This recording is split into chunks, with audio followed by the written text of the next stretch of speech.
नमस्कार, आदाब, सत श्री अकाल। मैं तौसीफ रहमान। आपको याद होगा एक वीडियो में मैंने आपसे कहा था हेल्थ केयर सिस्टम कितनी इंपॉर्टेंट चीज है हमारे बंगाल में, और सिर्फ बंगाल में नहीं, पूरे हिंदुस्तान, पूरे भारत में। मैंने आपसे पहले भी कहा था उस हेल्थ केयर सिस्टम को लेकर, उस वीडियो के लेकर, जहां पर स्वच्छ साथी कार्ड को लेकर बात हो रही थी। 2.45 करोड़ फैमिली से 8 करोड़ 72 लाख लोगों को यह सेवा मिल चुका है। 2025 13,156 करोड़ का लागत पूरे स्वास्थ्य साथी में खर्च हुआ है। टेली मेडिसिन हब का जो कार्यक्रम चालू हुआ है, मैं आपको इसके आंकड़ा देना चाहता हूं। देखिए, 11,000 हेल्थ केयर वेलनेस सेंटर्स जो है वो तैयार है। 63 टेलीमेडिसिन हब आप तक पहुंचाया गया। किसको पहुंचाया गया?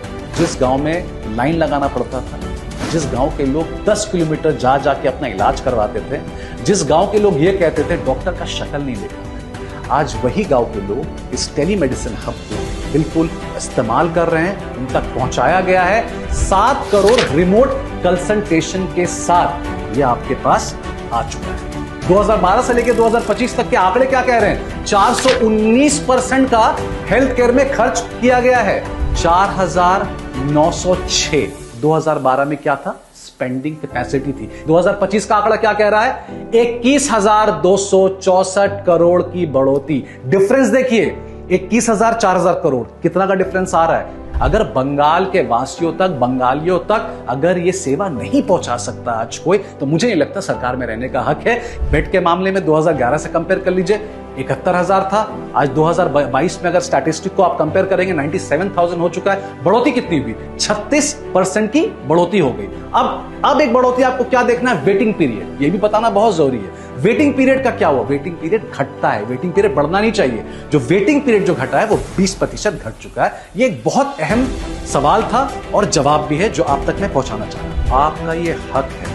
आपने किसी भी सरकार को अगर वोट दिया है तो ये जानकर वोट दिया है कि ये सरकार मेरे लिए, मेरे बुरे वक्त में खड़ी रहेगी। और अगर आपको लगता है कि तृणमूल कांग्रेस 2011 के आंकड़े से लेकर 2025 का जो स्टैटिस्टिक आंकड़ा मैं आपको बता रहा हूं, ये अगर ये सेटिस्फैक्शन लेवल है तो आंकड़े बात करते हैं। इसलिए मैं आपको बता रहा हूं, मैंने आपसे झूठ नहीं कहा कि बेड के आंकड़े को मैंने 2025 तक नहीं लाया। मैंने 2022 में उसको रोक दिया। क्यों? आंकड़े बात कर रहे हैं। स्टैटिस्टिक नंबर्स डोंट लाई दोस्तों। तो एक बहुत बड़ी बात है कि बंगाल का जो इंफ्रास्ट्रक्चर है, बंगाल का जो हेल्थ केयर का जो इंफ्रास्ट्रक्चर है, वो कहीं ना कहीं काम कर रहा है।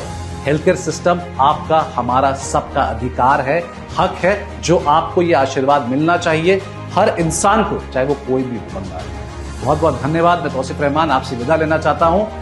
अच्छे रहिए, सुस्त रहिए और स्वास्थ्य साथी कार्ड को बिल्कुल इस्तेमाल करिए। बहुत बहुत शुक्रिया। जय हिंद दोस्तों। जय बांग्ला।